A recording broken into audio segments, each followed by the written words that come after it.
I'm just spitting. Yeah, I'm just spitting. I'm just spitting. This shit have been on my mind for quite some time. I gotta put the shit on the line. I'm just spitting. Yeah, I'm just spitting. Welcome back all the way to hell, back to yet another episode of the Dropping Dimes podcast. If it's your first time or your 139th or 140th, 137, baby. 137. 137th time. My name is Byron. I'm Wallace, baby. And I'm Brandon. And like I said, this is the Dropping Dimes podcast. As always, when you get an opportunity, put man, the logo right there. Swing by. No, you're not. But you have to now. Swing by www.droppingdimes.com. Dimes with a Y. With a Y. Pick up some merch. It's that time. We ain't in it, but we want you to be in. I got 2 shirts in my cart right now. There you go. But hold on, because they're going to be held to design a little. I did some redesigning. Oh, well, I was like, the tears? I was like, damn, the tears? Shit, I thought the tears would hit, because, boy, shit. When they hit that cart, man, listen, when that they sent some shit. They was like, three. Hey, we tried 2. Nigga said, hey, the tears won't do us bad right now. Bruh. But if anything changes, we'll send you. Man, listen, after the taxes this morning, because I thought we was going to, go to the thing, so I was like, let me try to go and get a shirt real quick before, It wasn't going to make it. Man, shit, yeah, you definitely wasn't going to make it. You ain't pressed Man, I put them hoes in the cart. Man, I saw that. Yeah, it'll take what, 10 days? I'm going to let them sit down for a second. About, 10 days. Yeah. It take a minute. Tears. It's good, though. It's good quality. It is, but god damn. It's definitely good stuff. Look, god damn in a good way. It's you amazing, go get man. it. Yeah. We should raise the price. God damn, it's so, the price was so good, I had to just keep looking at it, So swing by. Yeah, go to get you some. Go get you a shirt. A shirt. We got baseball caps. We got the jogging pants with the Dropping Dimes on the We got the underwear. The deep print. Okay. We got the tie-dyes on there. I looked at those. You got that. Mm-hmm. You heard it. Yeah. If you're watching us right now, go ahead and subscribe. Go ahead and subscribe if you're on the good YouTube. If you haven't, also, we are over on Spotify podcast. And we about to start selling sex toys on there too. So get your Dropping Down sex toys. We are also on bring more traffic. Apple Podcast. Bro, so we gotta talk about stuff like that before we tell the people. Bro, oh, sorry. So check us out. Not now. After the tear is down. And also, while you're doing all that, man, tell your friends to tell their friends to tell your friends about your friends, baby. So we can all be friends. I was ready, man. He was fired up. Oh boy, man, we ain't even been drinking. We ain't not at all. I think it's because we're tired. Maybe I think we're tired. Maybe. I go to Dennis in the morning. Been on the roof for 3-4 hours this evening. That sun been killing my boy. Y'all don't even know. Soaking me up, man. But hey, I promise you, we still gonna come up. We're gonna show up. We're gonna do what we're supposed to do. Even though some of us be forgetting. Yeah. So again, thanks for letting us borrow a little bit of your time, a little bit of your space. Just a little bit. Just so we can come through and do what we do, man. And that's just talk. No matter how tired we are, no matter how drunk we are, we're going to come through and we're going to talk. Because there's purpose behind this, man. There you go. It's the reason we're here. Yep. So with that wonderful intro right there, we're going to go ahead. Now that you just gave with the purpose and all that good stuff, let's get right into that question of the week. Let's see if I can find myself. Okay. Question of the week. I think it's a pretty tough question. So I'm going to make sure I'm the last one, or not the first one at least. But something that a lot of people might not think about. What's the last thing you gave up on? Byron. Oh, you gave up on Byron? Yeah, that's what I wondered. I was like, oh, that's your answer? Damn, that's tough. Sunday. That block which that one? Catch. Boy, I watched this. I was like, which block? I said, I was in the car. I said, God damn, Byron. Oh shit! Oh shit! I couldn't close my hand. Yeah. My shit still been hurting this week. That motherfucker still swole. Look at this shit. He threw that shit so confident too. He threw it. He's just like, cause like that motherfucker came out like he gonna this. catch that bitch every time, man. The film show a little different. Yeah, that was the best spiral ever. Nah, that was NFL pass. And you not play the NFL volleyball. pass. I caught the Ted on the NFL pass. Cause he put it right. Right, it's the NFL pass. No, he put that bitch right. Listen, and you caught. Listen, that's how I know you were so nervous about catching the touchdown. The way you caught it, bro, you don't even catch like that, nigga. I let that motherfucker get all the way in. Bro, listen, I let that motherfucker hit. You caught him that all 260 of my ass. I was like, you know what's crazy is I'm running my route because I'm looking to pick his that guy. nigga said, "Come on, Byron, come on!" I was like, "Is nobody coming with me?" Nobody was with me. Gio, it takes time. So this motherfucker up here chilling at the line. I'm like, "Go, Byron, go!" No, I wasn't chilling. It was traffic. I felt like he got there. But I was like, this motherfucker standing here, bro. You supposed to be over there. But it worked out. It worked out. But boy, he got that We're gonna get the field like a baby. But yeah, sorry. He gave up on me. Oh yeah. What's the last thing you gave up on? Brandon gave up on me. Gave up on. That was your answer? I gave up on holding that goddamn man until you threw it to him. That motherfucker got right behind your ass. After the game, they said, "If anybody got something to say it now." You said that? Yeah. So I have an open door policy, man. He was ready to point out any mistake anybody else. No, it wasn't that. It was because I know how the shit go. Yeah. I'm right here, man. Come on. But I did have mistakes. Oh, I know you keep a tablet of niggas. That was hilarious. That nigga said, "Anybody got something to say it now." Like Bernie Mac or some shit. Say it now. Ain't nobody had nothing to say, which is good. That means the team, everybody's looked at their self. I don't know if that's what happened. Yeah, I don't think that was it, but I mean that's sound good. That's probably the closest thing to it. That's what we should do as grown men. That's what happened. That's why nobody said nothing. Nah. But that's a good question. Go ahead, man. Last thing I gave up on. I think the last thing I can really think is really, like, I know this has been your problem, but like, nah, I gave up on that shit a minute ago. I think probably like people pleasing, like trying to make motherfuckers happy.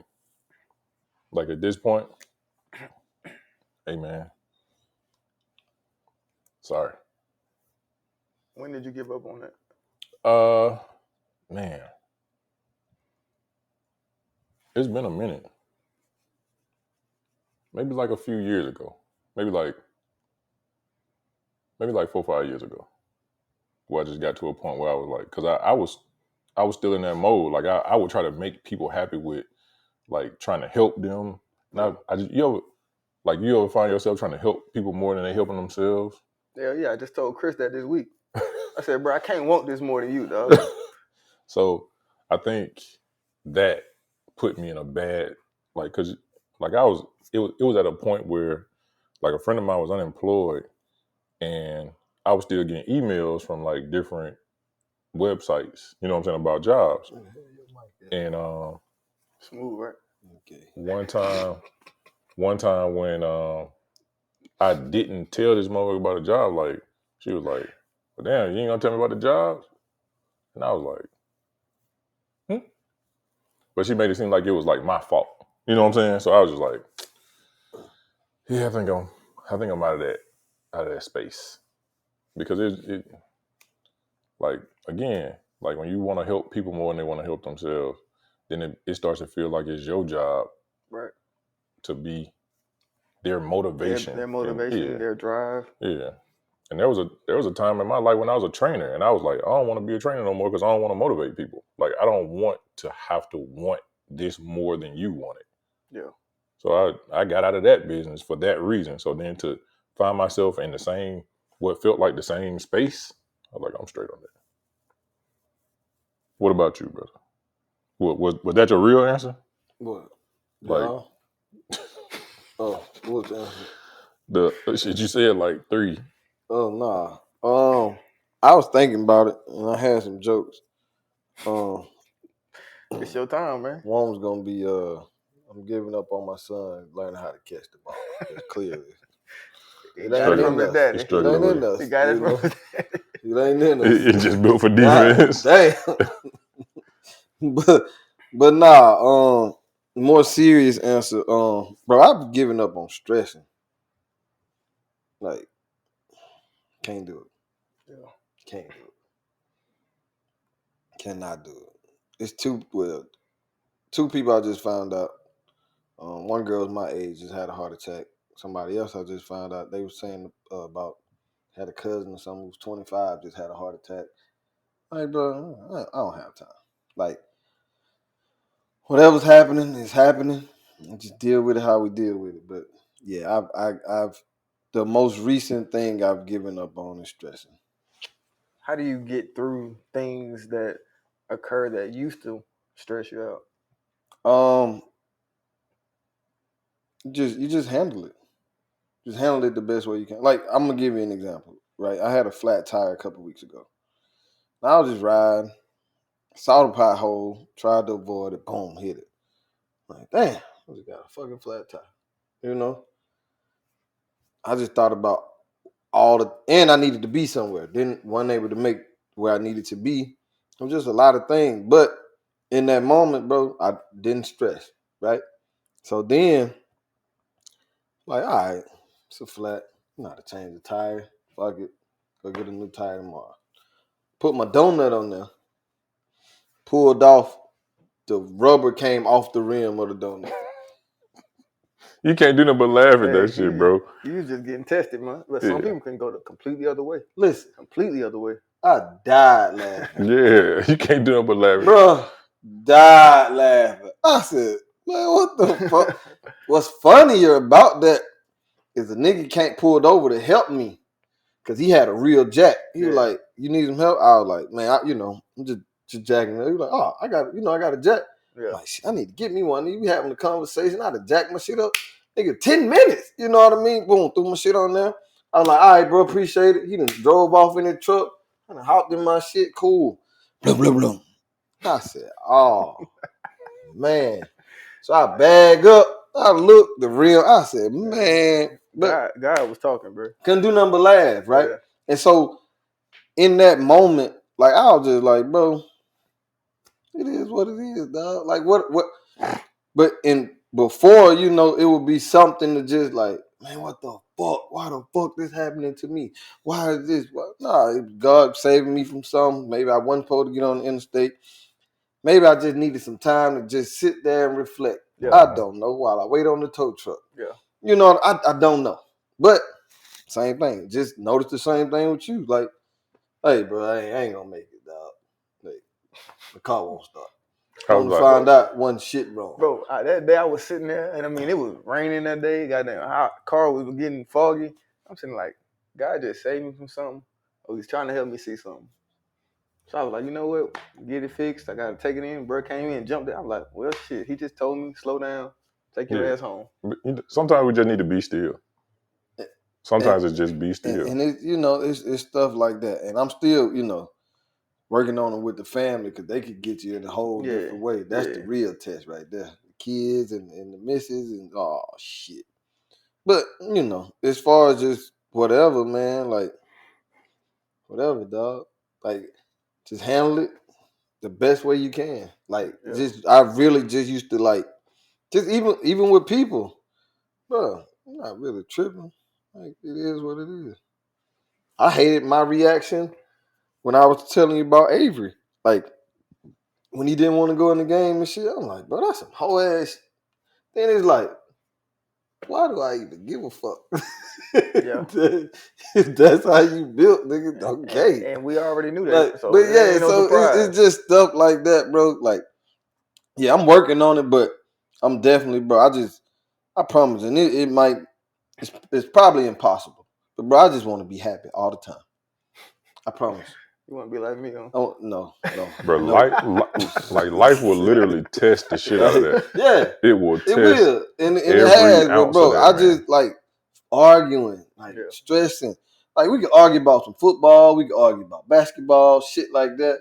Nigga, you not faster than me. Like we could do that type of shit. Not argue till we turn blue. But as far as like real shit, like bro, you got it, dog. Like whatever. They're trying to tell you, just man. Don't touch Come on me. over here, dog. Just don't touch me. But Captain I won't America touch you over here. I won't touch you over here. But nah, just everything though, bro. Just everything. Whatever, dog. Cool. You got it. Or the shit spill. Have to get a new rug one day or something. All right, cool. Let's just figure out how to do this right now. Google, how do you get Coke out of a rug? You know what I mean? Whatever. Yeah. You ever do that to somebody? And I'll just think about, let's just say your wife, and it doesn't show the emotion that somebody might expect from you. Do they respond in a way that it, I guess, antagonizes your intent?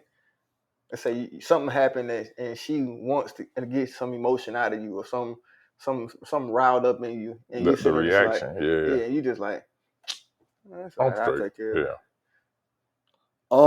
it.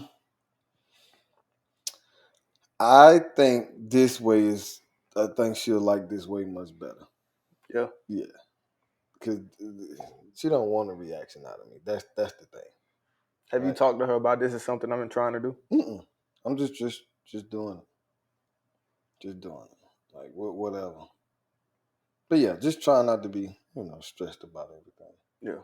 Still working, but like I think the overall mentality is that, dog. Like I just want to peaceful, just happy. Why we not laughing at some shit right now? Yeah. That's all. I can honestly say I've probably been in that mindset for a long ass time, but I also realized that my being, because it wasn't necessarily the exact same, like I just want to be happy. It was like I was nonchalant. So once I took a look back at it, I realized it was like a defense mechanism too, to kind of like block my real emotion. So I feel you on wanting to be happy. Like I definitely feel you on that. But I think mine at those years of my life, mine was like, nah, I'm not gonna react, because it kept certain emotions from showing. Right. So that was that's a whole different. Yeah, it's a I had that too. I have it still, but I know that very, very, very well, very well.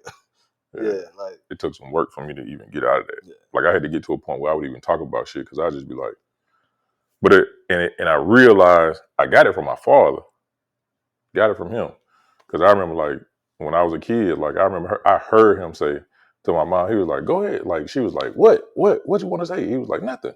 Go ahead, do what you're gonna do, and then I'll fix it." Yeah, you said that. You said that before. He was like, "I'll just fix it when it mess up." Well, bro, don't you just find it weird? Like you in the car, right, and you stressed out. Like you, whatever kind of car you got, you driving in the car, and you stressing about whatever. Let's say traffic. Yeah. But it's a nigga at the bus stop rapping and happy than a motherfucker, right? And it's hot. You just hot. Your AC blowing like. Ain't that kind of weird? Like, what the fuck am I tripping off of, bro? This nigga at the bus. Or when you pass by homeless people and they at the tent and they laughing and talking shit. Yeah. The fuck am I tripping? Like, why am I tripping? Like, you know what I mean? Like, it's just stuff like that, bro. Like, bro, yeah. Just focus on the good and try to get through it. Would you say that is a touch of ungratefulness and that shows itself? When you frustrated or stressed or something like that? When you're stressed about, let's say little things, but then you realize how much you actually have going for you or going in your life. I wouldn't equate it with ungratefulness. Yeah, I wouldn't either, because sometimes we can call it little when we look back, but in the moment, sometimes it can feel big. Yeah, it can definitely feel big. But even if it feels big, I mean, a 8-year-old can feel big about something in their life, but I mean, they come home to a house, food every night, they get every toy that they ever want. It's still big to them. I think in grand scheme, yeah, it come off like you like, oh, that really went. But in the moment, it could definitely be because it's your moment. You know what I'm saying? It's kind of like one of them things like, oh, you shouldn't be that mad. And I can't tell a person how mad to be about something. You know what I'm saying? So I can't tell you how, like, because, you know, people be like, man, don't stress that. But it's your life and you going through it.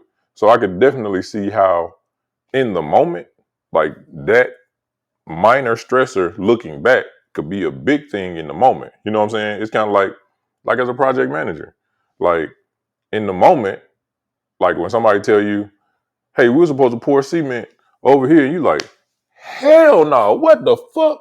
But in the moment, hell no seems like the appropriate thing because this is a situation in the moment. It may not, like, when in 20 minutes when you look back at it, you like, you know what? We cool.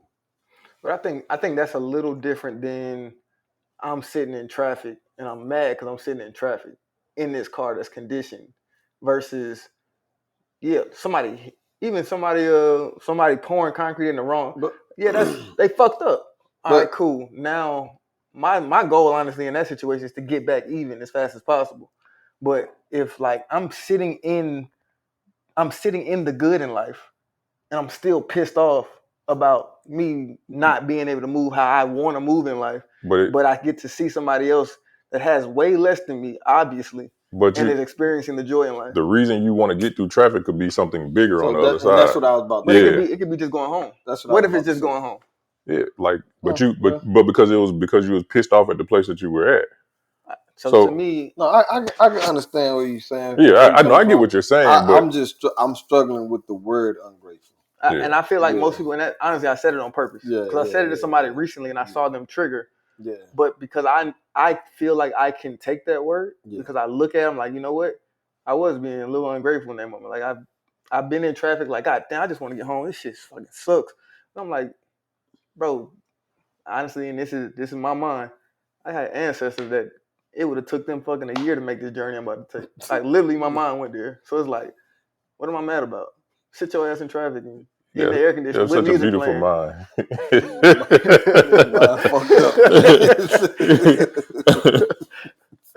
beautiful mind. But no, I get that, and I think the ungrateful is triggering because I'm grateful for everything, right? And so I guess in those little times, I don't think about it like that, but yes, it could kind of be. But yeah, I just don't like that word. I really wanted to hear you because I used it to somebody, and I saw them trigger, and I just wanted to kind of see how that went to somebody else. And I mean, it's probably the same reaction. Yeah. But I had also had time to think about that word and be like, all right, I probably would have been ungrateful in certain situations. Yeah, I don't know. I still be thanking God for like old shit. And I'm not gonna say for an instance that you're an ungrateful person. Yeah, I'm just saying that moment is a little ungrateful in my perspective. Yeah. I guess it's ungrateful has to be layers, but it has to be like that nasty you talking about. It's gotta be. It's gotta be ungrateful as hell. Ungrateful as fuck. You ungrateful bastard. You're an ungrateful person. Because I get a sandwich and the shit was disgusting and it ain't what I ordered and I throw it away. Like, niggas, people in Africa ain't got no food. There's people down on the song. So yeah, I got the money to have bought that sandwich. Yeah, but still, it was nasty. It was. What was the last thing you gave up on? God damn. Honestly, it's gonna sound like a cop out, but get that camera. I started down the path that you ended up giving up on people pleasing, but I'm in that process right now. And honestly, right before Brandon said I'm giving up on worrying, that's exactly what I was thinking. Like I've given up on like worrying about honestly anything, and part of it is it's been derived or brought out of me from my job because literally every day something goes wrong. Mm-hmm. I mean, I could plan out a whole week, a whole project, a whole sequence. something's gonna go wrong. And I'm so used to it now. It's just like, well, all right. So what we gotta do next? And I thought back to my dad recently because he used to always say, like, when something goes wrong, what's next? It don't really matter. Your feelings cool, they matter, but they really don't, because at the end of the day, we got to do what's next. So right now, like I told you, that what ended me up on the roof today, 2 years ago, I would have been, God damn, man, these people, I've been telling them to do this and they didn't do it and it's messed up again. I had to go. Today it was like, I do that all day. All right, so this is the HVAC guy. Let me get him on the call. All right, you got time to get on a meeting real quick? We got a meeting. We'll meet you at the school. All right, we got to come back at 3:30. Come back at 3:30. Now, that morning, the picture of it was fire trucks and policemen and frustrated parents. Like off a movie. Bro, like started at 4:00 in the morning issue. But my experience and what I've been trying to do is just like, all right, cool. What's the next move? Because that's all that really matters at the end of the day. That's all anybody's going to look at the end of the day is like, all right, how did you react and respond to whatever the issue was? Yeah, that resolve. So the worrying stuff, it's like you got to let it go, because you're just going to worry yourself into a heart attack, because something is always going to happen. I mean, it happens in the same instance is at home. Always. It's like, it's always something. So I'm like, I could worry about it, or I mean, like, is it big enough to handle, or is it something that's just going to pass? So, and I think something you brought up that I guess you all got to talking about, is the difference of like distancing yourself and not worrying. So I have trouble right now managing both, or not doing the distancing when I should just be not worrying, because it comes with a different energy. Mm-hmm. So when I'm distancing, it's like, I mean, to be honest, she could be telling me something that, I mean, everything bothers her. And I just be like, all right. And I walk my ass in the back, because I'm like, I don't want this worriness on me. Don't put that shit on me. That's how my mind goes. Don't put that shit on me, Ricky Bobby. I hate when people do that shit. But that's how I imagine how she feels when she just expressed what she's feeling, and I just walk out the room. And it's not like a hand in your face. It's just like, okay. And I don't really respond too much, because my mind is like, I don't need none of that, because it really ain't that big to me. It was a nigga at work. He was talking about, man, we gotta hurry up. You know, it's a target on our back. No, bitch, no, it ain't no target on my back, nigga. Don't put that juju on me. Like, bro, I don't like that shit. Don't make it a we thing when you having problems. Yeah. Like, nah. Just we. No. Look, so even you saying that, it makes me think about, like, sometimes you need somebody to tell you it's not that big. I know we were just talking about it. Somebody can't tell you how to feel about it, but sometimes you need somebody to let you realize it's not as big as you're making it right now. Oh, no. Because what you said earlier is you can stress yourself into a heart attack, right? I'm watching you stress yourself into a heart attack. Yeah. And I can simply show you how this doesn't affect your grand scheme of life. You have so much going on.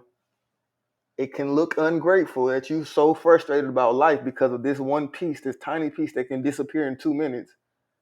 So that's the conversation, the struggle I was having with that space and that word ungrateful, because I'm like, I look at everything. Yeah. Well, a phrase that I throw at people when I'm having those types of conversations with people about their worry, I'd be like, look, I know it's easier said than done, but you can't let this word, like, this can't stress you like to this level. You know what I'm saying? But I always throw in there, I know it's easier said than done, because it's like, I remember, like, when I was a teenager telling my mom, stop worrying about me. Yeah. I was like, I got it.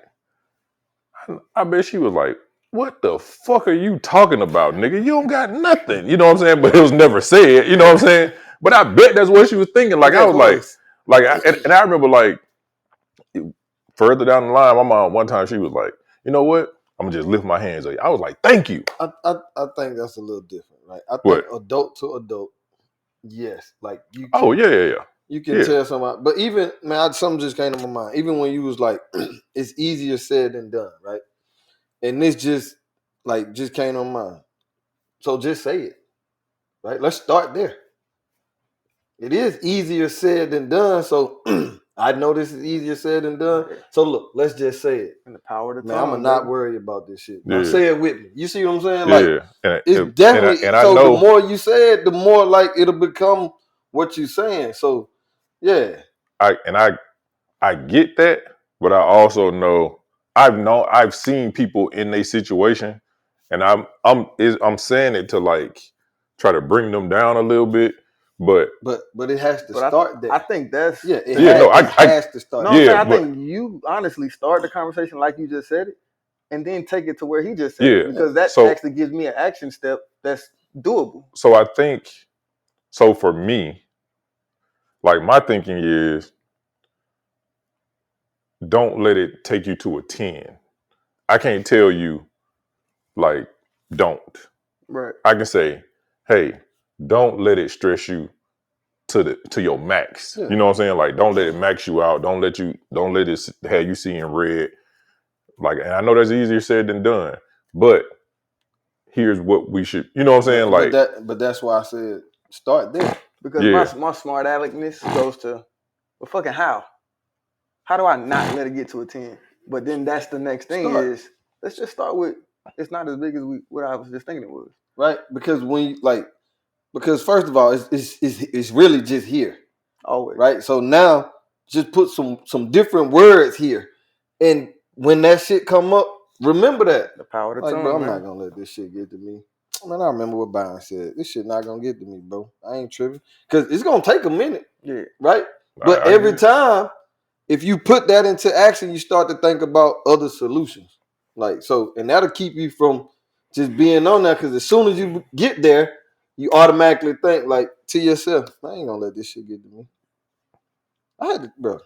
You have to, especially with what Wallace been trying to get a nigga to do, and somebody talking crazy or something. It's got to start with the words, right? Because you grew up. You gonna let him talk to you like that? Yeah, you know what happens after that, right? But that's what I'm saying. So it comes with, I ain't even tripping. I ain't gonna let that shit get to me. But I have, with the last week, I had to keep repeating. But don't say nothing to this nigga. I had to say it to you. Like, bro, I ain't even gonna say nothing. I ain't even gonna say nothing. But that's what it starts with. So I'm glad you said that, because I'm gonna definitely, whenever I use that phrase, I'm gonna start with, I know it's easier said than done, but just start with saying it. And so, yeah. Appreciate that. Yeah, I like that, man. Yeah, it is trying to brush my teeth. So man, so speaking of worry, bro. Wait, did you? Yeah, you just gave yours. I gave mine. So speaking of worry, and especially like as a parent, right? Like you really, like you don't want to worry, but you worry about your kids, right? For sure. And this week, man, we as college football fans, or as just football fans, period, we saw a really good college football player end up unaliving himself as he was going through what probably felt like the worst time of his life, right? So, like how we were just saying, excuse me, don't let this worry you. I know it's easier said than done, right? So, to his parents and to him,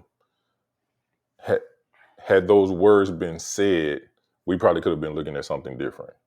But I think this is one of those situations where, as a parent, as an uncle, as a friend, as a mentor, I think it definitely can open a conversation with young men and young women about a few things, but definitely want to talk about suicide prevention. Also, decision making. Yeah. Because we can say mistakes, but it was decisions even after the mistakes, right? So, and if you guys haven't heard, or if you didn't know about it, as a kid, was Kyron, what was his last name? Lacey. Kyron Lacey. Yeah, played wide receiver for LSU. Yeah. Hell of a football player. Seemed like a pretty good kid, right? Like, I don't know him personally. What we saw was what we saw. But he made a mistake in not stopping after causing an accident in one of the parishes outside of Baton Rouge, right? Mm-hmm. And somebody passed in that. yeah, somebody passed. 78-year-old. Yeah, 78-year-old man due to that accident happening, and the charge was, from what I understand, from what I read, was it was the vehicle. There was a negligence in not stopping to supply first aid. So that was where my first mind was, like, just the decision making after your mistakes. Like, we all gonna make mistakes. Right, we all gonna slip up. But it's the decision making after that. And then one of the things I know we probably all talked about or had a talk with our fathers or uncles or those mentors again is standing on your shit. Like, after you've made that mistake, you made your decision, now standing on your stuff and accepting what you had happen, right? So I want to ask y'all, man, like, what do you think? And I know it's tough to call, but what do you think if you were a mentor to him or someone that could get in his ear a little bit? What do you think would have been the first thing you said to him? I think because that was the first thing I thought. Like when that whole thing initially happened. Yeah. Like, what would have been the first, as a mentor, or brother, or uncle, or father? What would have been the first thing you said to him?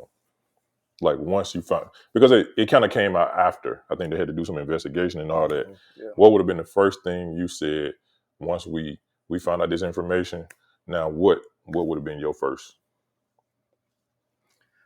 I don't know if it would have been the first thing, but I think it would have been in the conversation. Something my dad used to always say to me is, it would be like when I'm getting clumsy or something, I start knocking stuff over or moving. He was like, you got to slow down. You really got to slow down and see and what's happening and intentionally make the decisions that you're making. Because a lot of times decisions, I don't even want to know if they call decisions. It's more reactive, and it's made out of not thinking a situation through the moment. So I know the conversation would have got to the point of, I think this is a moment in time to just, let's slow down and let's see what we have right now. Let's see how we need to proceed forward. Because like you can't stop that accident from happening. It happened. Right. I can't even tell you can't run away from it because you did. All right, but those things happen.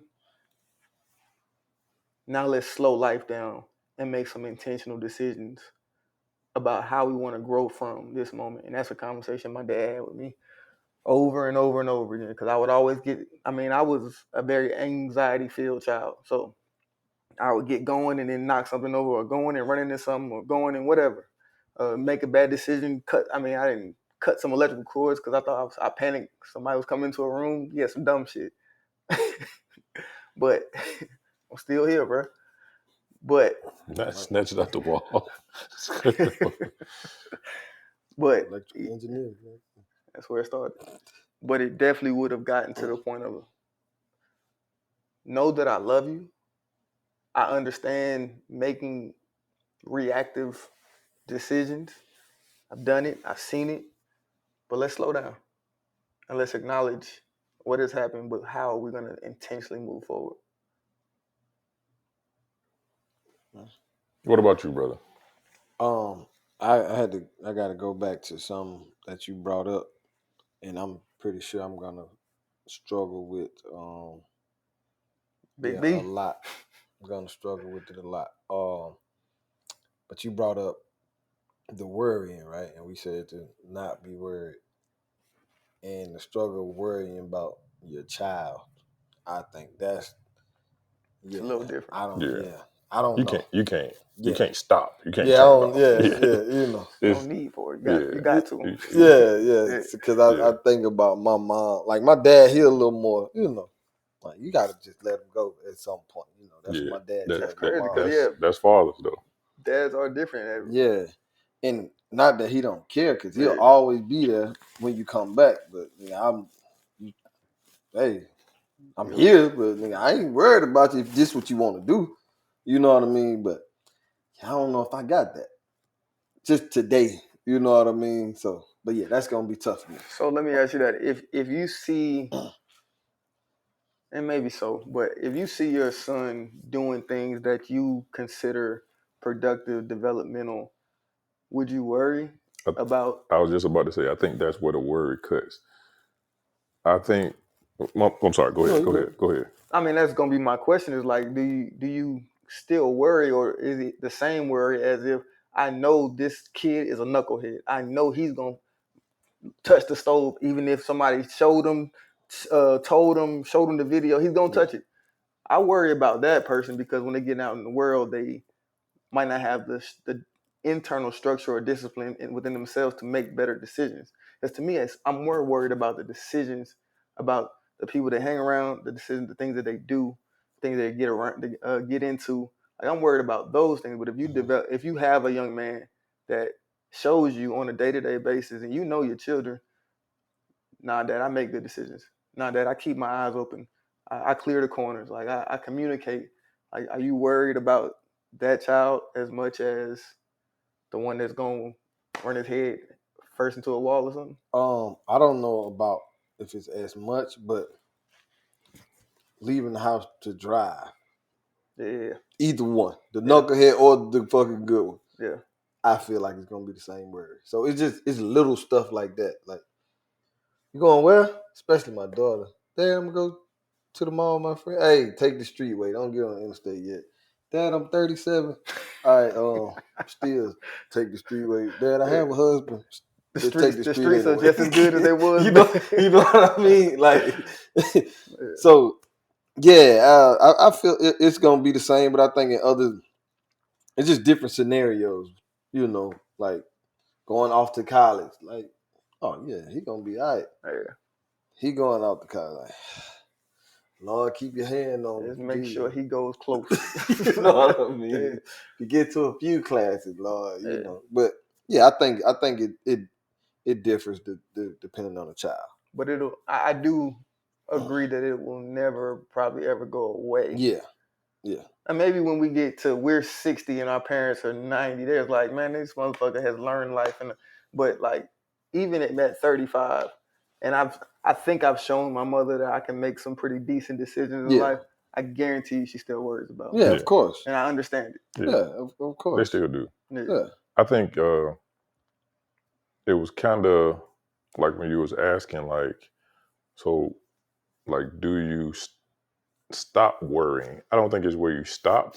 I think you come up with newer ones. Yeah. Right? Yeah. So, because it's like, do I worry about my 18-year-old driving to the mall versus do I worry about my 30-year-old driving to the mall, right? Yeah. So my worry with an 18-year-old is, are they texting? Are they playing with their friends? Mm-hmm. Somebody else hitting them. Are they paying attention? Yeah, somebody else hitting them. With my 30-year-old, I'm worried about, is somebody going to look at them and be like, oh, man, that lame, I'll take their car. Or am I worried about somebody still hitting them? Am I worried about, like, do they got something else going on health-wise? You know what I'm saying? Like, am I worried about them stressing? Because they was telling me, hey, man, I'm worried about my job. So am I worried about them stressing now driving their kids to the mall? You know what I'm saying? So I think the worries change. Yeah. I can't say it goes away, but it can be a worry on a level 1 or your worry on a level 3 or a level 10. You know what I'm saying? Yeah. So I think that's where the difference in it. Because I think, like, when what I was talking about my mom, I think her worry was like something like an 8. Yeah. You know what I'm saying? It wasn't, oh, is he gonna be playing in the car with these guys? Nah, it was probably like, is somebody gonna want to take his car? Is the police gonna pull him over? And it turned into a situation. I think her worries were different. And for me, because I was in it, I felt like I had everything under control at 17, 16 years old. So I was like, stop worrying. but she had legit things to worry about. I just couldn't see it because I was in it. You know what I'm saying? So, I think that could be where the worry comes from, is because I know I can see what you can't. Yeah, absolutely. Yeah, my parents' stress levels went up with each child. Like, really? I think mine was probably at a 3. I thought they would have went down. No. Just because of who y'all are? Yeah. And the difference is, like, right, I had to be way more responsible than them. So I kind of grew up a little faster. Yeah. So I was able to do a lot of stuff that they couldn't do at my age. You see what I'm saying? Yeah. But then when they did do it, like, because I'd be like, Mom, why you just ain't listening? She's like, oh, I can't let him. No, he ain't you, Brandon. Like, I was doing that so it was different, and I can understand that too from the example that you gave.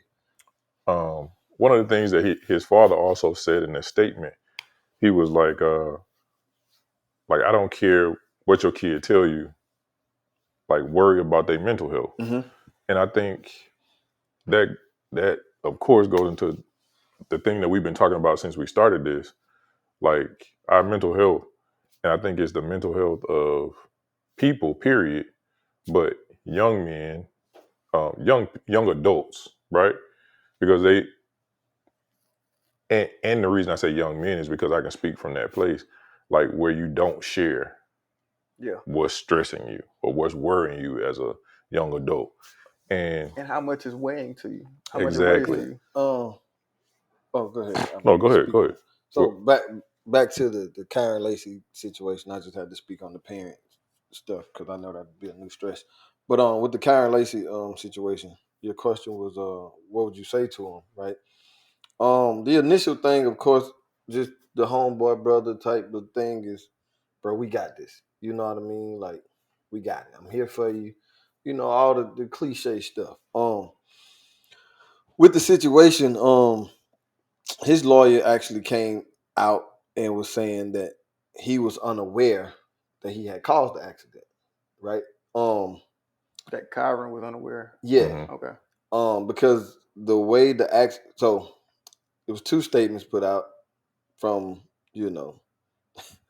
from what they thought happened and from what I guess Kyron told his lawyer. Mm-hmm. But nonetheless, somebody did lose their life, right?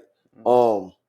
He was in, the Scat Pack, the Hellcat, went around a car, right? But the car on the oncoming traffic kind of stopped, right? Stopped and was like, so he coming, this car stopped or slowed down, he went around, right? Now, the car that was behind the car that stopped, the 78-year-old went into the woods. Went into the oncoming traffic lane. And whoever was in front of him had stopped. Yeah. And he went into the oncoming traffic lane. Okay. And the car, whatever car Kyron had went around, hit them head on. So I'm just thinking about me, right? How many times have I went around a car and I know I could make it, but they may have slowed down. I've slowed down for cars that went around other cars, and they probably would have made it, but I'm just want to keep myself safe, right? But the car behind me, ain't worried about. Couldn't have been paying attention, maybe texting, and they see it last minute, and that's what happened. So what my thought is, I kind of think he kind of would have got off on that because he's gone first, like 20-something years old in a Hellcat. As soon as I get around this car, I'm gone. You know what I mean? So that's why I feel like he didn't know, but still, whatever. Also with the situation with him unaliving himself, this happened in, what was that, December? It was right before our bowl game. 2 days before the bowl game. He didn't play in the bowl game because, of course, he's going to the league. Yeah. Right? Turned himself in a week after, right? After the lawyer came out or whatever, and they found him because he heard that, he was being looked for. Turned himself in, got the bond, right?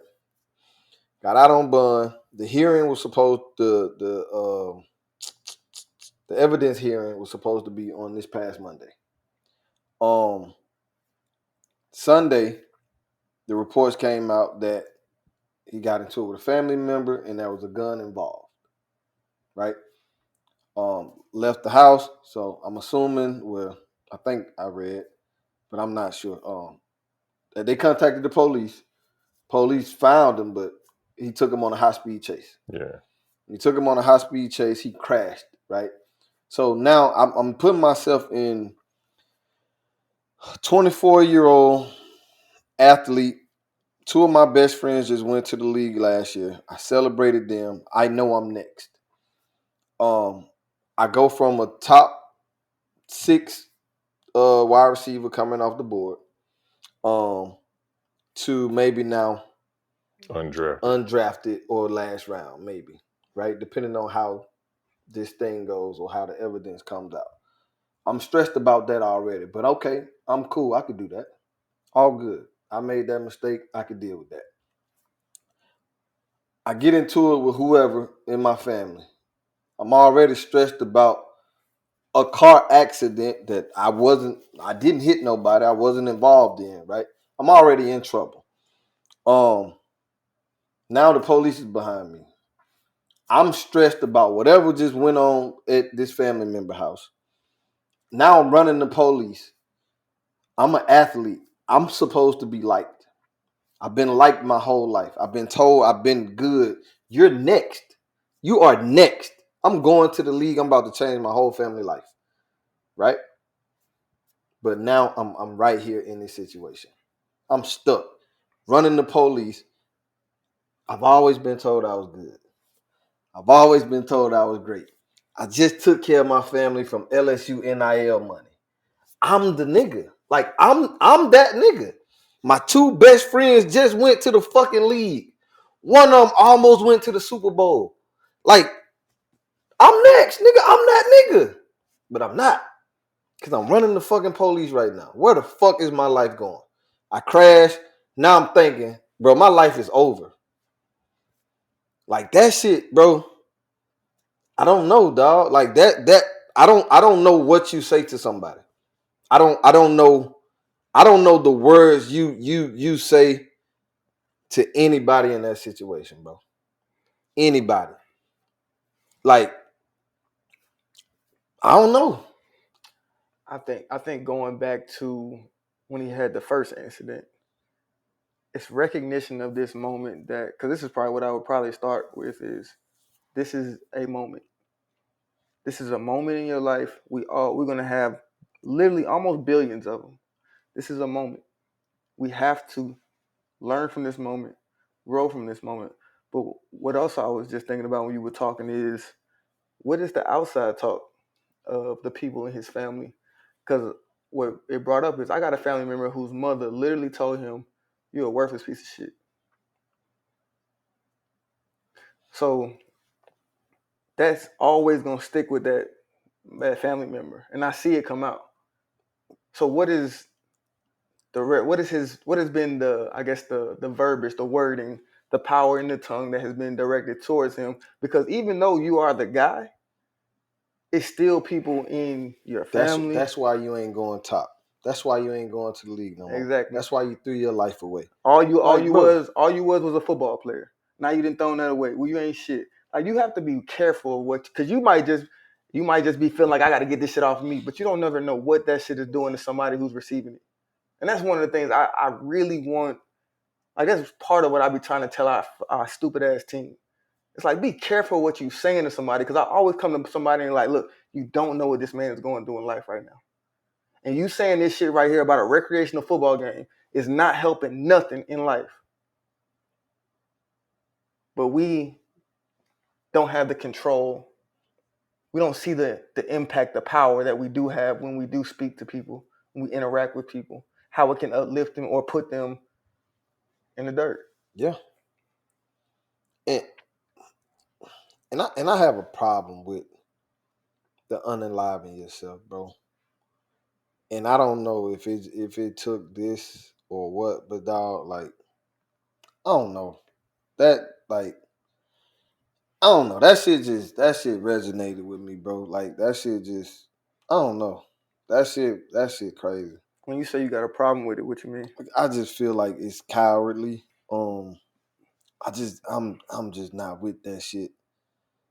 But it was like, bro, I don't know. Just how it's happened. Just, bro, just just going from the man, bro, to just being like, like, I think damn. I think the tough part of that is because when people are in that moment, they don't see a way out. Right. Yeah. They can't see a way out. See past this just moment. That moment is dark for them. Bro, that moment is dark for them, right? Like I'm just like how putting you myself said in the car with bro, dog. Like, yeah, like you said, we got billions of moments, right? But like in that moment, it's kind of like how we was talking about earlier. Like you see red, right? So like think about like you in a moment and all your tunnel vision, because that's what it is. Like you in that moment. Now you like how you said you just driving, right? Like your tunnel vision now has gotten so narrow that it's so dark at the end of that little tunnel, like you don't see a way out. What the fuck am I doing? Because it's like, because I can't outrun them. Like, you know what I'm saying? I can't outrun them. Like, bro, because if you think, like, let's think about it. Just about any major city now running like how we say Georgia State Trooper, right? Like, bro, they be on folks' head, right? Yeah.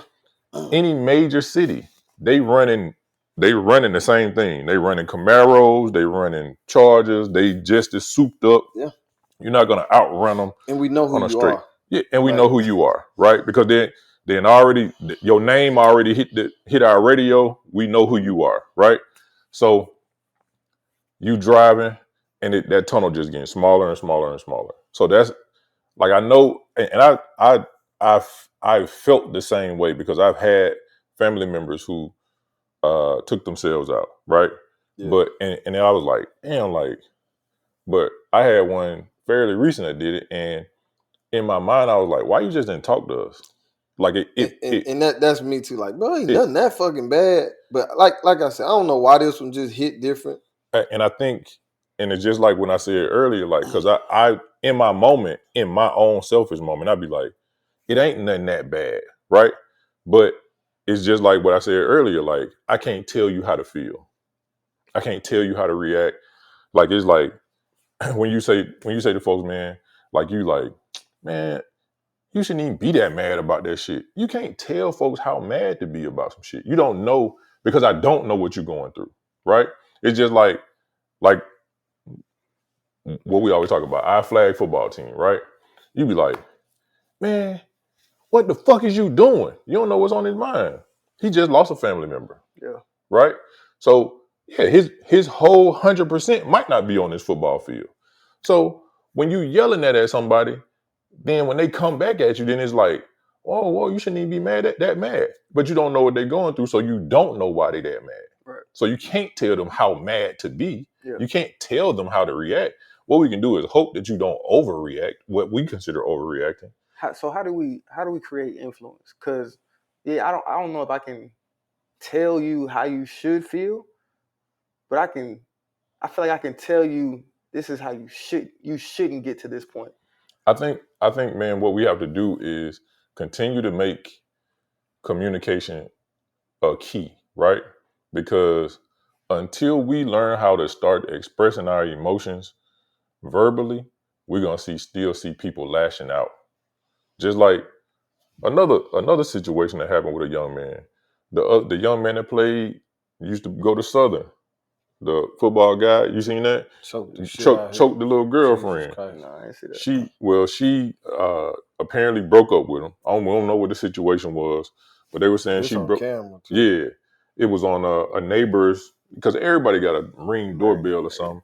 So see your ass getting that package out of the driveway too. Yeah. Exactly. And tripping and breaking his ankle and me leaving him. So like, throw me the package. Throw me the package. But nah, he choked the girl. Yeah. He choked her till her body went limp. Choked her till she went limp. And it's like, again, one of them, like, what could have made you this mad? That you was about to take her life. You was about to take her life because she broke up with you. That, in my mind, is a time when you ought to be able to, like, because you can't express yourself, we resort to violence. A lot, and man, you know how many men and killed women or killed their significant other because they were just like somebody said, I just don't want to be with you. And it pushes them to a point where I'm gonna take you off this You're earth. not gonna be with me. You're not gonna be with nobody. You're not. You ain't even gonna be here for your folks. 6th grade teacher got killed by her husband. That's what. So to take somebody off the earth because they broke up with you, bro, there has to be a hey, this really hurt me. We got to be able to communicate that, like verbally, or like nigga go somewhere and write a song or something. But you cannot result in being so angry or frustrated about a person not wanting to be in your life that you decide you won't have life anymore. I think in all of this, I'm thinking about the front end, and I'm thinking about Braylon. Honestly, it's like we always in the past have taught our young men that honestly, like I just told you, my dad ain't really how you feel. What's next? So we never really learned to develop the language of feelings. Right. So then you get to be a man, and it's like, now I need you to be able to manage that feeling, express that feeling, communicate, and then be able to do something with it productively. So my thought is, even with Kyron, because I'm thinking like maybe this wasn't his case, but I don't know people whose identity was completely wrapped up in I'm a football player. And all anybody ever celebrated me for was when I played football and when I did something good in football. So him getting to the space of this could be taken away, my identity's taken away. So thinking about young men is like, I gotta invest so deeply into your life where I show you that there needs to be structure, but I also give you the space to express to me how you feel, why you feel that way, how you got there, what we need to do after that step. And you are more than this moment. You are more than this one lane. Like it has to be that deep and consistently throughout their childhood. Yeah, absolutely. So they can and become that's the what I was man about that to say. You remember this was like a long time ago. I was like, when a kid fall off a young boy falls off a bike, right? And they start crying. And like it was inherent for any parent to just be like, what you doing all that crying for? Cut that crying. And if you're gonna play, go back out there and play. But I don't want to hear all that crying. Bro, let your kid cry, right? Because that lets them get that emotion out, right? And then ask them, hey, what's wrong? If your child hurt, let them express. Yeah. Let them express whether they're emotionally hurt, whether they're physically hurt, because no matter what, they should be able to talk to you about how they're feeling, whether it's emotional or physical, right?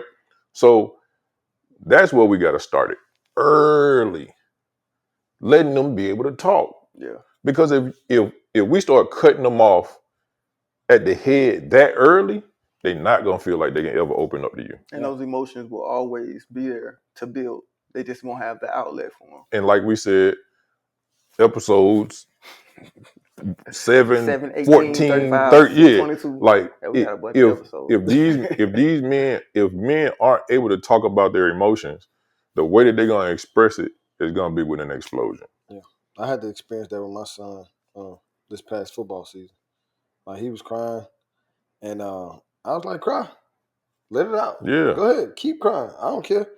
And so then, I remember one practice, I was like, bro, why you crying?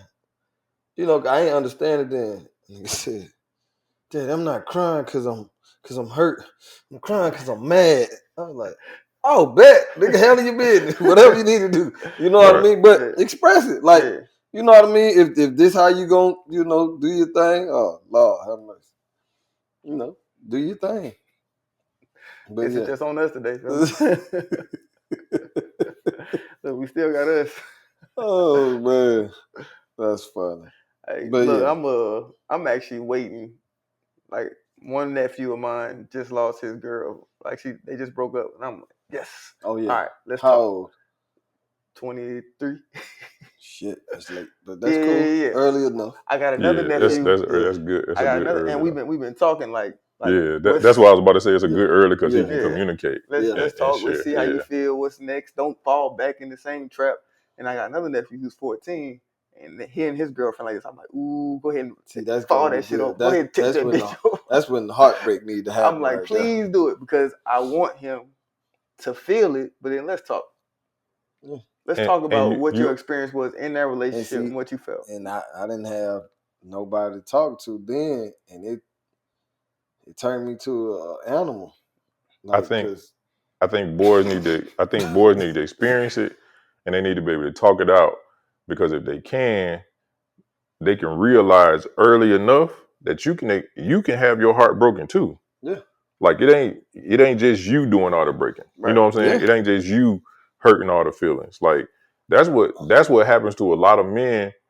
They experience their heartbreak so late, and then they be on some, man, fuck these hoes, I'm just be, you know what I'm saying? And then it's like they too far gone in the game. I think once you lick back with every girl. Everybody owes them, bro. Another conversation to have in that is like, you know how you just felt. You don't want to create that feeling with somebody else. That's what I'm saying. You ain't the only one doing the breaking out here. Right. But if I'm the only one, this is the first time I've felt this, I don't want to let nobody else. Yeah, you shouldn't even want that on anybody. But as a young man, it was me. It was like, oh, that's what we do out here? I'm out. I wish I would have had somebody to say, hold on now. I know how you feel. I felt that. But listen, when you do these actions, you're going to create this cycle in the community that you're in, to the women that you interact with, and then it goes on to the other relationships that they have. I mean, I got my heart broke by a girl named Light Skin Tammy. That was on her birth certificate. But I couldn't blame Tammy. But I couldn't blame Tammy. Bruh. That shit took me down through that, boy. Yeah. Why? I was like, man, I might slap that bitch tomorrow. I was just talking. Light Skin Tammy know who she is. How we do that? How we end that like that? We're going to squeeze together. Okay. Yeah. We're going to be embarrassed. I think, man, one of the biggest things that we can take away from this tragedy, bro, is like keeping that lines of communication open with your kids, with your nephews, with any young men, like any young people, period. But young men for sure. Because as a father with a daughter and a son, I bet your daughter will come to you easier and just lay stuff out. Especially with your daughter, because daddies and daughters got that relationship.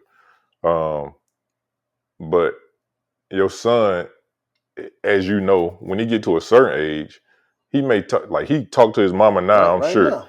But right now, at a certain point, he ain't gonna talk to nobody. Right. Yeah. Because my mama ain't gonna understand, and I ain't gonna want to hear my daddy mouth. Like, go. You might want to talk to your son. Like, all right, what's up? She'll give me a little. Yeah. Dang, why he ain't tell me? Yeah, like I don't want to hear. But no, I got a dad. I don't want to hear Brandon mouth. So let me ask you this: what would you have wanted your father to do to help create an environment of I want to come talk to you? Because I do know some dudes is like, yeah, I went and talked to my pops about everything, which is probably good how they advanced in whatever situation. That was just, I mean, you can advance in any situation you have, but those guys, I'm like, they learned lessons quicker than I did because they were open to going to holler at pops. I listened to my pops, but it wasn't it wasn't like, hey, I got an issue. Hey, Dad.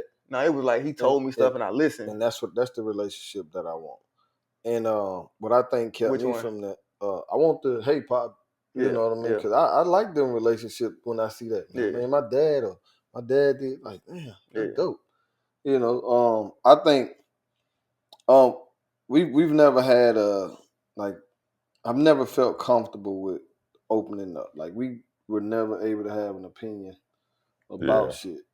Right. So it was like, it's this way or it ain't no way. So I think with my son, I let him speak, right? I let him express himself even like more. Yeah. So hopefully that goes to, it builds up. And I come to him with, little stuff or whatever like that he may be surprised about. You know what I mean? Like, damn, all right. I told you, man, when we was little, the only feelings you could have was a headache or a stomach ache. That's it, bro. It was like, you didn't know what your pancreas was and none of that shit. So I ain't grew up in that life. And I but it was how he was raised, right? So he did the best. I feel like I called him a couple weeks ago because just a transparent moment. My little brother was going through something, and I hit my pops up, bro. And I don't know what made me do it, but I was just like, hey, what you up to? Like, no, headed to work or whatever. I said, hey man, I know this random, but I want to let you know, bro, you did good. Like, I said, I know, one of us going through something, but overall, like, you did good.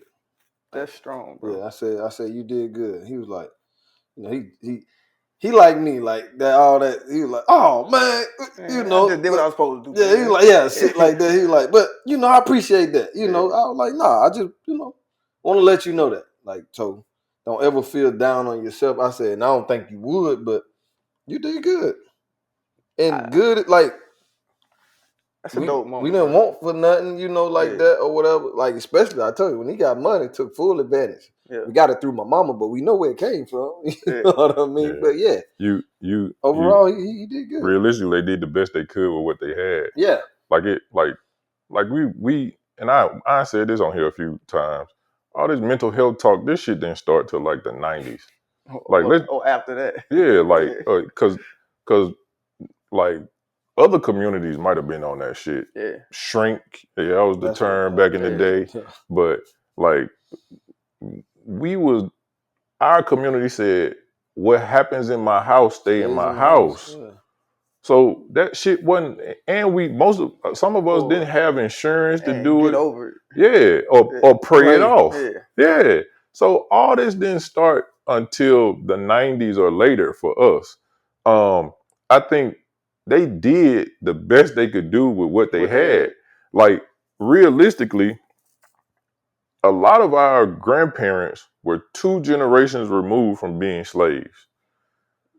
What mental health? Look, my grandparents literally picked cotton. That's what I'm saying. Like, what mental health? Who had time for mental health? Yeah. You know what I'm saying? Yeah. You were trying to live. You were trying not to get hung. You were trying not to have dogs chasing you. You was trying to just live, man. After that, nigga. And then you walked in. Sprayed by a water hose. Yeah, then you walked into Jim Crow. Yeah, you know what I'm saying? And then it was like our parents had an opportunity to give us a little bit more so we could see a little something different. Then we saw stuff on TV, and then you know what I'm saying? Then the internet came along, so you saw a little something different. But realistically, they gave us what they could give us with what they had. Hey, all right, Tom, I know I shouldn't be laughing. Hey, man, let me say this before he go do some dumb shit. Go ahead. So, look, as you talking, I'm thinking about, my mind always go to goddamn exponential, like money, dollars, numbers. Mm-hmm. I gotta say, don't even worry about it, bro.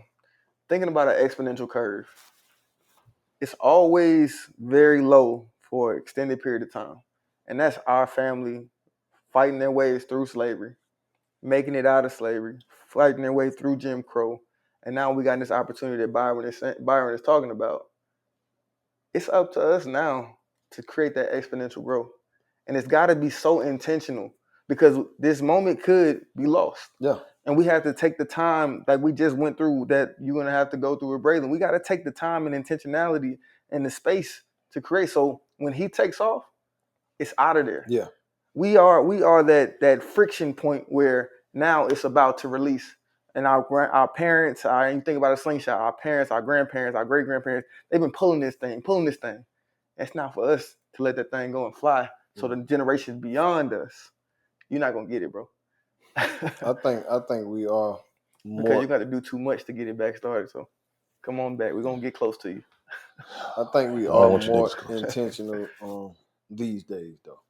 Like, so I think there is a collective that is. Yeah.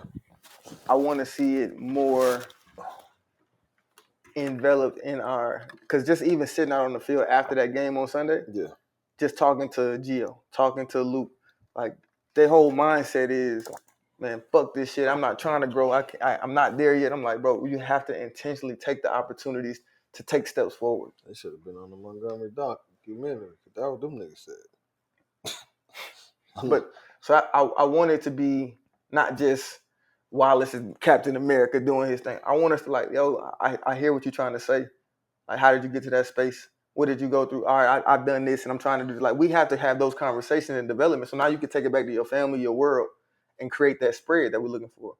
But I feel like we are trying, there are spaces of us that are trying to hold on to what was in our childhood or what was in our past, because we saw that it was okay, it was good enough. But I think it's the opportunity for us to really, like I said, let that slingshot go and take off. And you're trying to get that out of guys who aren't even trying to be men for themselves. So, that's a tough task. I'm down for the ride, down for the fight, Captain America. That shit was funny. Fucking Captain. But yeah. Anything else you want to say based off of? I mean, it don't even have to necessarily be about the Kyron Lacy situation, but just suicide or mental health of a young person at all.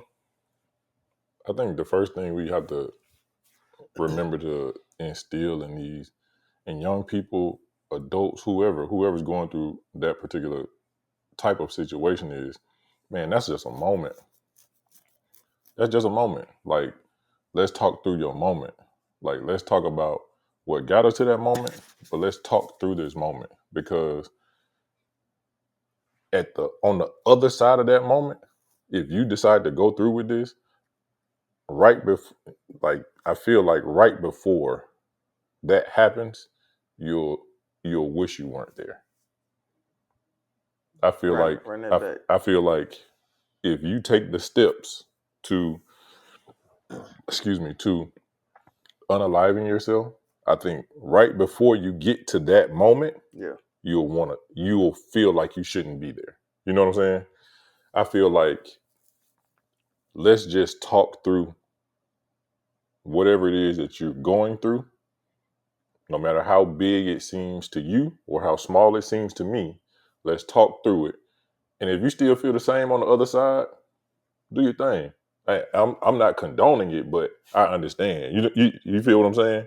Like, you don't? Okay, of course not. But like, let's talk, because I'm not saying that I can minimalize whatever it is that you're going through, but I can assure you it's probably not worth taking that from you. And I'll also add to that conversation, it's so much more beyond this moment that you don't even realize. There's so much joy and opportunity, even if football is done. Even if everything that you feel like your entire childhood is focused to, even if that is done, because at some point it's going to be, there is so much more beyond that.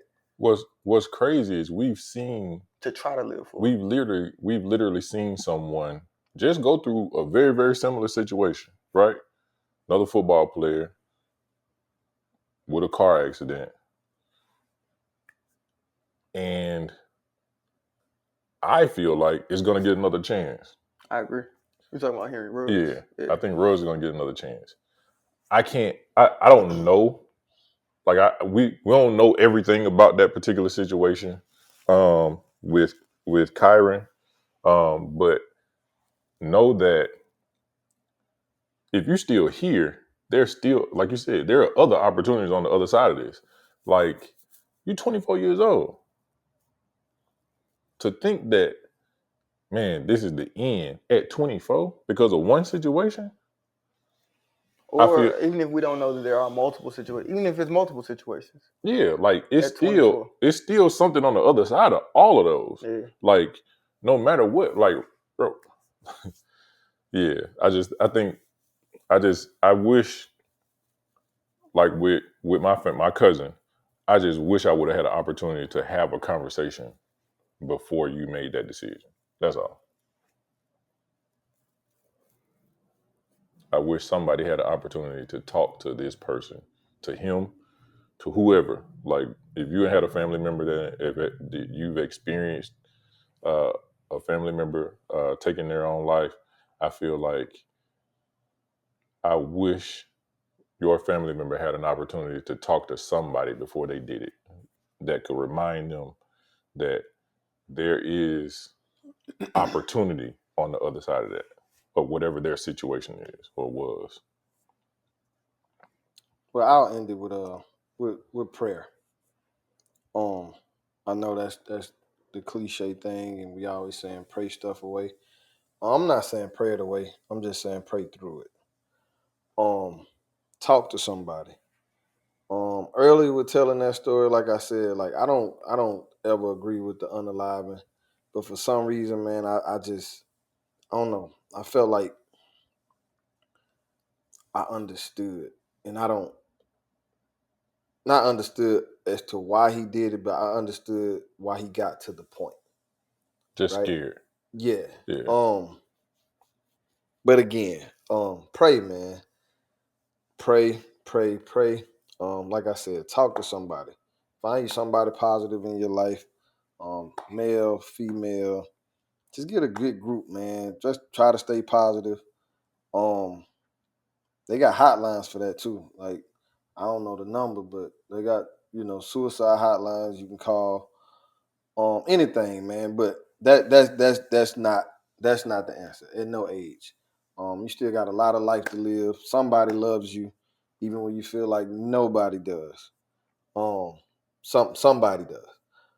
But yeah, that I kind of got emotional earlier with talking about that. But yeah, man, just stay prayed up.